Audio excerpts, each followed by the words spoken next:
Desde el espacio exterior, los astronautas admiraron un hermoso planeta azul, la Tierra.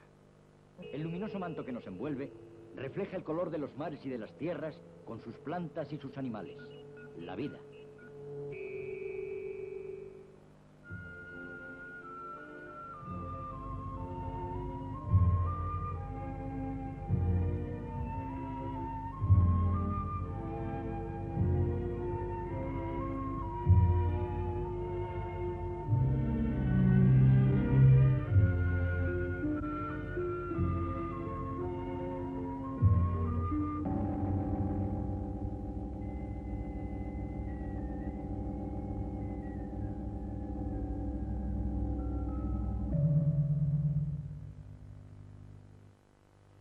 Queridos telespectadores, hace un mes, cuando salí para África Oriental, no pude decirles a ustedes adiós, pero sin embargo ahora, que acabo de regresar, sí que les digo hola. No les dije adiós porque por uno de esos milagros de la televisión, mientras yo estaba en África tropical, haciendo observaciones, tomando notas y haciendo fotografías, viviendo en una palabra, vivencias para ustedes, ustedes me estaban viendo en mis programas y no quise desilusionarles diciendo que yo estaría a muchos miles de kilómetros y a muchos grados de latitud de diferencia. Lo cierto es que estoy nuevamente aquí, lleno de ilusión, de alegría por la fe con que ustedes siguen estos programas que manifiestan en sus cartas y dispuesto, después de esta inyección de vida en la naturaleza, después de haber recogido hermosas experiencias de las que ustedes van a ser los primeros consumidores para que sigamos paso a paso con este nuestro planeta azul. La ventaja, o quizá el inconveniente que tienen los libros, es que cuando uno quiere puede volver a leer el capítulo anterior, si ha perdido el hilo del texto que se estaba leyendo. En la televisión, hoy por hoy, todavía no se pueden hacer estas cosas. Esta es la razón por la que yo a veces me permito recapitular, me permito recordarles que vamos por un camino determinado porque buscamos un fin. Concretamente, hay quien viendo a los pueblos primitivos, viendo por ejemplo el lunes pasado toda aquella larga explicación de cómo el hombre había podido matar a distancia con piedras proyectadas con la mano, con piedras cuya puntería se calculaba perfectamente mediante la visión estereoscópica, las áreas de asociación óptica y la fuerza del brazo, había podido sobrevivir durante miles y miles de años hasta que nosotros, dominadores ya de la técnica, estamos a punto de poner nuestro pie sobre los astros. Se preguntarán algunos, quizá perdidos por esta faceta nueva del programa, pero no estábamos hablando de la agresividad del hombre como ser agresivo que se destruye a sí mismo y que destruye también al medio. Exactamente, queridos telespectadores, es a lo que vamos. El hombre, como animal racional que puede modificar el medio que le soporte, actúa de una manera agresiva extraespecífica, es decir, dirige su agresión hacia las criaturas que pueblan la tierra para vivir a sus expensas.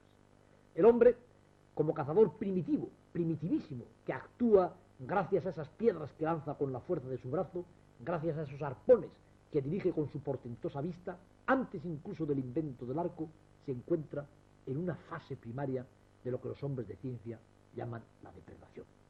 El hombre, perfectamente adaptado al medio que lo soporta, sin embargo, como otro carnívoro, obtiene las proteínas que necesita para vivir, matando a los animales que le sirven de sustento.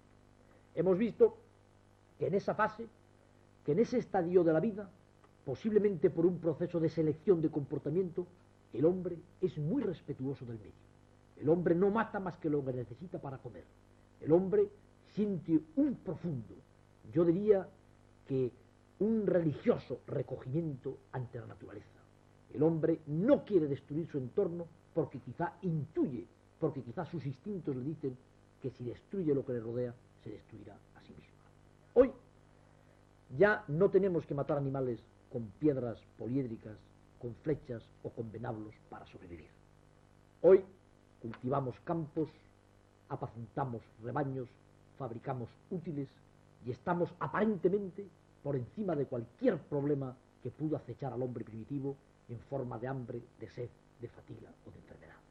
Sin embargo, los que ven un poco más allá del inmediato presente saben que quizá hoy la humanidad está acercándose a un peligro mayor que el que suponía una sequía o una huida de los animales salvajes para el hombre primitivo.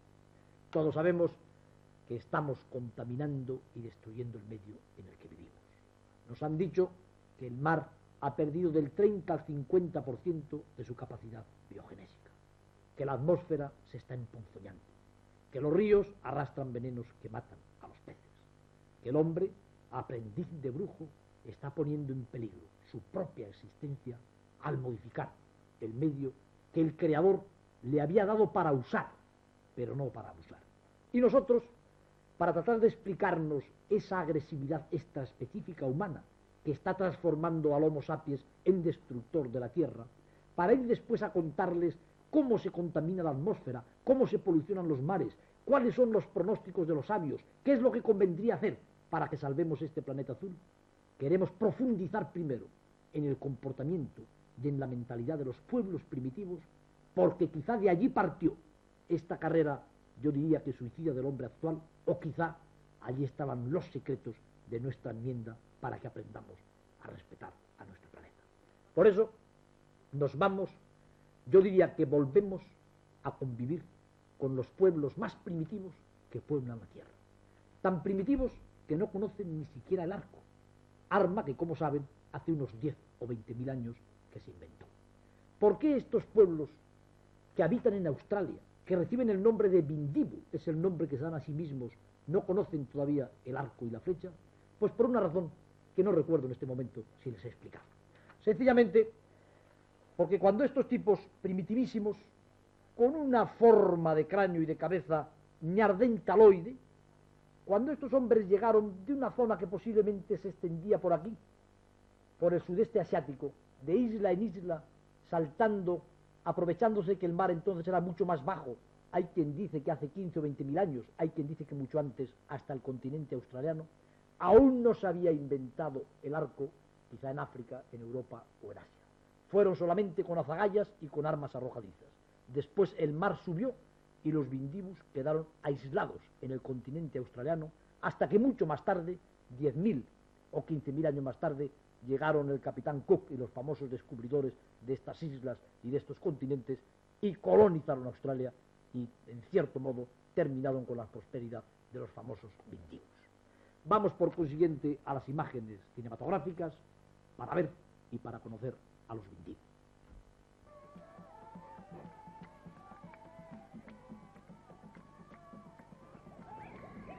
Ahí le tienen trabajando con un hacha pulimentada y arrancando la corteza de un árbol que emplean para múltiples aplicaciones, porque tampoco tejen telas, tienen telares, utilizan muy poco las pieles de los animales curtidas, aunque tienen una suerte de tejido de cestas y de raza. Véanles en medio de los animales marsupiales, como este opósum australiano, esta zarigüeya australiana que componen su hábitat, animales relativamente fáciles de alcanzar y animales que durante muchos miles de años, antes de que los hombres blancos llegáramos a Australia y les extermináramos a casi todos, constituían una presa muy fácil para estos hombres, quizá por ello evolucionaron tan poco. Vean también que se nutren de animalillos, de larvas de coleópteros y de insectos de la madera, y que realmente todo lo que se puede comer y que es fácil de alcanzar es bueno para el vindibus. Observen con qué cuidado van limpiando todas las larvas y todas las materias nutritivas que hay en el interior de esa rama seca. Y vean a estos niños desnudos que nos ofrecen ni más ni menos que el aspecto que debió tener la humanidad cuando no había descubierto aún el arco y la flecha. La humanidad, por consiguiente, muy lejana, de hace más de 10.000 años, de la época en que nosotros vivimos. Vean cómo emplean estas cortezas de árbol y cómo tienen ya unos ciertos juguetes, sin embargo, los niños, porque lo curioso de estos pueblos primitivos es que si bien su técnica es muy primaria, sin embargo sus costumbres, su arte, sus ritos y sobre todo su protocolo social es complejísimo. Y ahí le tienen haciendo fuego por el sistema de hacer rotar un palo sobre una madera, que es indudablemente el más primitivo que se conoce. No cabe duda, desde luego, por consiguiente, que cuando estos seres llegaron a Australia, llevando con ellos perros, los famosos dingos, conocían ya el fuego. y vean uno de sus inventos, ¿verdad?, más extraordinarios, que es esta especie de caparazón de tortuga de rafia, debajo del cual se protegen para defenderse de las moscas y del calor abrasador. Tienen, sin embargo, como les decía, los Vindivu, sus danzas, sus instrumentos musicales y unos ritos sociales verdaderamente complicados, mucho más complicados, diría yo, que los nuestros.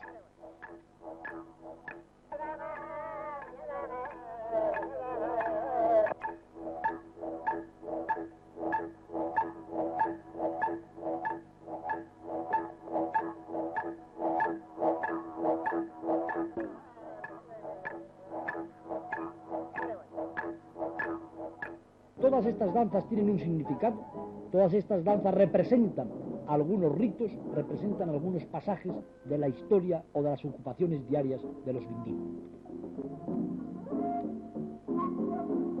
Superficialmente, podría pensarse que hombres de una economía tan rudimentaria, que hombres que carecen de la técnica más elemental, de hombres a quien alguien osaría llamar salvaje, yo nunca emplearía esta palabra.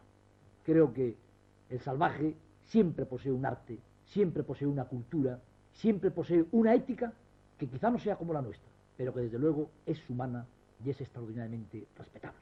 Aunque el mal llamado salvaje sea un Vindivu, aunque su cultura pertenezca al más primitivo neolítico o quizá al paleolítico, aunque no conozca ni siquiera el arco y la flecha, porque entre los Vindivu se ha encontrado una capacidad pictórica verdaderamente extraordinaria. Estos hombres, cuando no están acuciados por las necesidades cotidianas de la caza, de la pesca o de la recolección de frutos naturales, ¿saben ustedes lo que hacen? No duermen a pierna suelta, no descansan, no se entregan a embrutecerse en espectáculos que quizá les hicieran pasar el tiempo, como ocurre en muchísimos de los llamados civilizados. Los Vindivus y muchos pueblos primitivos, cuando no tienen que cazar, o que pescar, o que nomadear, pintan, dibujan con verdadero primor. Todos y cada uno son artistas. Les encanta decorar sus armas, decorar sus útiles y pintar en las paredes de rocas soleadas de los desiertos de Australia. Vamos a ver a nuestros Vindivus entregados al arte pictórico. Vean que se están entregando a la pintura rupestre. No rupestre en este caso, puesto que no pintan en rocas, pero sus pinturas más importantes están en rocas. Es una especie, en este caso, de copia de lo que sus antepasados hicieron en las rocas de las cavernas.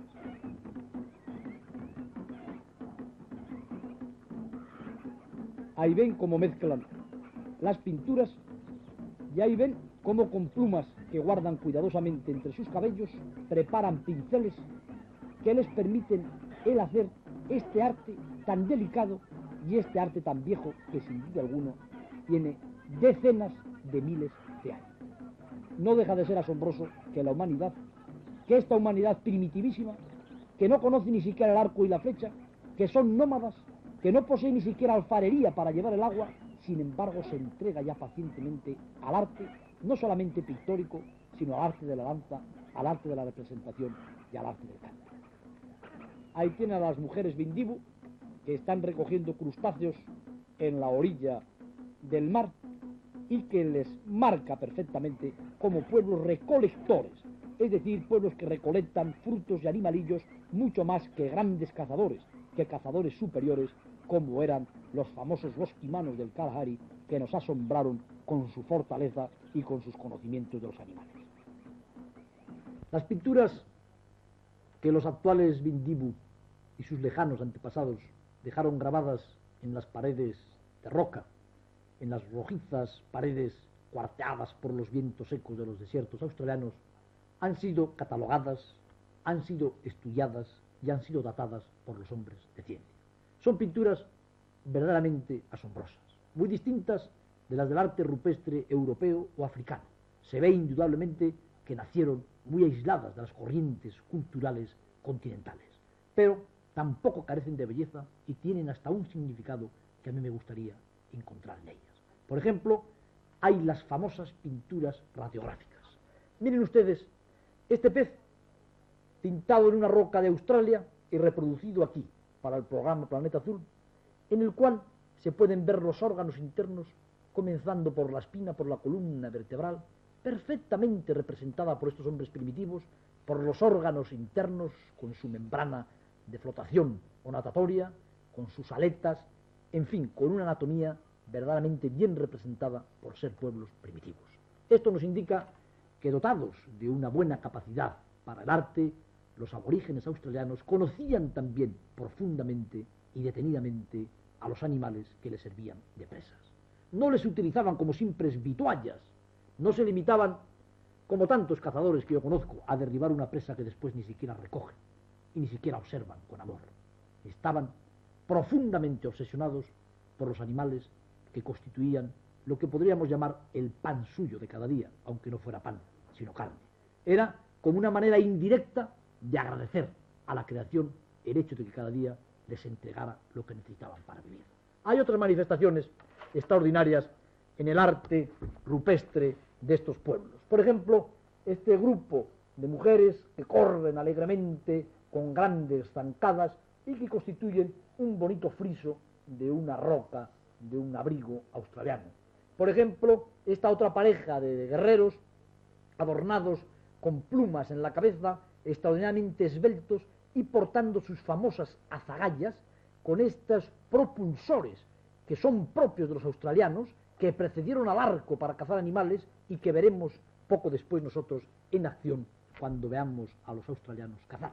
Pero naturalmente los australianos para cazar tienen que construir sus primitivos útiles de caza, sus venablos, sus azagallas, esos instrumentos de propulsión que lanzan valiéndose precisamente de su portentosa agudeza óptica y de su portentoso sistema de asociación en sus cerebros. Vamos a ver a los Vindivu fabricando amorosamente sus útiles de caza, como los hombres primitivos hacen sus lanzas y sus flechas. Estos larguísimos venablos, estas larguísimas azagallas, que como ustedes ven preparan con esta hacha neolítica, requieren por parte de los Vindivu mucho tiempo para elegir la madera más recia, para elegir la madera más elástica y luego para fabricarse estas puntas de sus arpones o de sus venablos que lanzan diestramente para clavarla en el cuerpo de los animales o de los peces. Y emplean una resina que obtienen de los árboles, parece ser que también lo hacían los neolíticos europeos, para pegar sus piedras o pegar la punta de madera dura de sus venablos en la punta de sus lanzas y de la madera que sirve, por decirlo así, de hastio. Pero naturalmente estos seres humanos no siempre están entregados a la persecución de los animales para sobrevivir. Tienen mucho tiempo, muchísimo tiempo, les aseguro que mucho más tiempo que nosotros los civilizados para entregarse a la felicidad, para entregarse a lo que se llama el dolce far niente, que para ellos es far algo, hacer algo, concretamente, además del arte pictórico, la danza. Los pueblos primitivos adoran la danza. He visto a los bosquimanos y lo he filmado y ustedes lo han visto, sus danzas zoomórficas, lo mismo que a los pigmeos. Verán ahora cómo imitan al emú, que es un pájaro australiano, con qué maravilla coreográfica y con qué maravilla de movimientos el Vindivu es capaz de transformarse en ave para propiciar la caza de ese ave y para que siempre haya emús que él pueda capturar con la punta de su azagaya. Vean a los Vindivu que están pintando su cuerpo con las pinturas rituales. Observen que no carece de arte esta manera de tatuarse, de pintarse el cuerpo, puesto que esto después se lo pueden borrar, y observen el tiempo y el detenimiento que dedican estos hombres primitivos a estas danzas rituales, tiempo y detenimiento del que indudablemente carecemos ya los hombres tecnólogos, los hombres civilizados. Para ellos la vida resulta relativamente fácil y sus ritos, sus fiestas, sus danzas y sus representaciones son sagradas. Aquí les tienen preparándose para la danza del emú. El emú es un pájaro que no vuela, parecido al avestruz africano que vive en Australia. Es una de las presas favoritas de los Vindivu. Era, porque quedan ya muy pocos emú, desgraciadamente en Australia, abatidos por los rifles de los colonos. Y vean cómo en esta danza los Vindivu, disfrazados de pájaros, con esa pelusa que se han pegado en el cuerpo, hacen de emú, imitan al emú, por cierto, maravillosamente, en esta danza que pertenece al grupo de las danzas zoomórficas. Aquí ven al cazador que para propiciar al emú, para que el emú se deje abatir en la próxima cacería, va a abatir a uno de los danzarines y de esta forma, cuando salgan al campo los vindibu, podrán hacerse con la pieza que necesitan para vivir.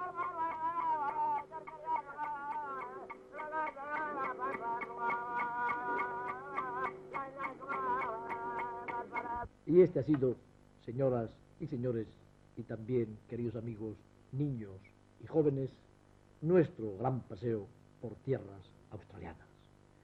¿Qué hemos aprendido? Yo creo que lo más importante es que el hombre primitivo fue muy respetuoso de su medio, que el hombre primitivo tenía una manera maravillosa de agradecer lo que recibía de la madre tierra, la danza, el arte, el vivir como el niño que se nutre en el pecho materno y no como el gigante que abre el vientre de su madre para robarle sus fuerzas genésicas. El hombre primitivo se ha amamantado tiernamente durante milenios en el seno de la tierra, y el hombre moderno hace mucho tiempo ya que ha abierto el seno de la tierra para robarla la energía, para robarla quizá la propia fuerza genésica de la tierra. Pero por encima de estas ideas a las que mi imaginación más o menos poética me arrastra, me gustaría decirles que así como así, por estos milagros del cine y de los expedicionarios que se fueron a Australia para filmar a los vindibu, hemos visto a los últimos hombres que viven conforme a una técnica antiquísima. Voy a enseñarles una lámina que da que pensar, una lámina de antropología interesante y que posiblemente recordarán. Miren ustedes, los australopitécidos, homínidos, habitantes del continente africano, eran los que lanzaban aquellas piedras que yo les enseñé rudimentariamente talladas. Los pitecantropos lanzaba ya seguramente unas primitivas azagallas con huesos de animales en la punta, quizá con puntas de sílex. Los hombres de Neandertal indudablemente eran capaces ya de cazar con lanzas, con azagallas perfectamente terminadas en punta, muy comparables a las que hemos visto en los vindibu de Australia. El hombre de Cro-Magnon hace tan solo 10 o 20 mil años, nosotros mismos, que en definitiva somos hombres de Cro-Magnon modernos, cazábamos ya con un útil que era el arco. Observen algo que hay más arriba. Los cráneos de todos estos homínidos primitivos se caracterizan porque son muy aplastados y porque tienen muy desarrollada la porción occipital, la porción posterior. El cráneo, sin embargo, del hombre actual y del Cro-Magnon es muy alto, tiene poco desarrollada la parte posterior y muy desarrollada, cefalizada, la parte frontal. ¿Saben ustedes lo que hay aquí en la parte posterior del cráneo? Concretamente, las áreas de asociación óptica. Estos hombres que sobrevivieron cazando con armas que lanzaban con la mano, tenían enormemente desarrolladas las áreas de asociación óptica, que es donde se fabrica, valga la palabra, la puntería. A partir de Cro-Magnon, el hombre ya no tiene que utilizar armas arrojadizas y pierde este enorme desarrollo de áreas de asociación óptica en favor de lo que podríamos llamar áreas de la palabra hablada, áreas de la palabra escrita, áreas de la técnica, áreas de nuestra cultura actual, del hombre tecnológico. Y miren cómo el paleolítico con el que hemos convivido, el hombre de Australia, tiene muy marcadas las arcadas superciliares que se ven perfectamente en este dibujo y conserva también bastante prolongadas en las áreas occipitales estas zonas de asociación óptica. El hombre de Australia sigue por consiguiente sirviéndose de unas adaptaciones que conquistaron antepasados nuestros hace milenios y milenios. Y nosotros, poco a poco, gracias a su amabilidad, que siguen y escuchan estos programas de Planeta Azul, estamos tratando de penetrar en la conducta del hombre como transformador y como demoledor del medio. Y como ya hemos conocido muy de cerca a los hombres primitivos, y como ya no quedan en nuestro planeta hombres más primitivos que los vindibu, entonces, a partir del próximo programa, vamos a ver cómo, siguiendo quizá las mismas inclinaciones predadoras que estos hombres, el hombre actual está transformando dramáticamente el planeta. En el próximo programa veremos cómo el mar, que es el centro y origen de la vida en un planeta llamado Tierra, está tan envenenado que ha perdido, según palabras del comandante Cousteau y del sabio Picard, del 30 al 50% de su capacidad biogenésica. Entre tanto, buenas noches.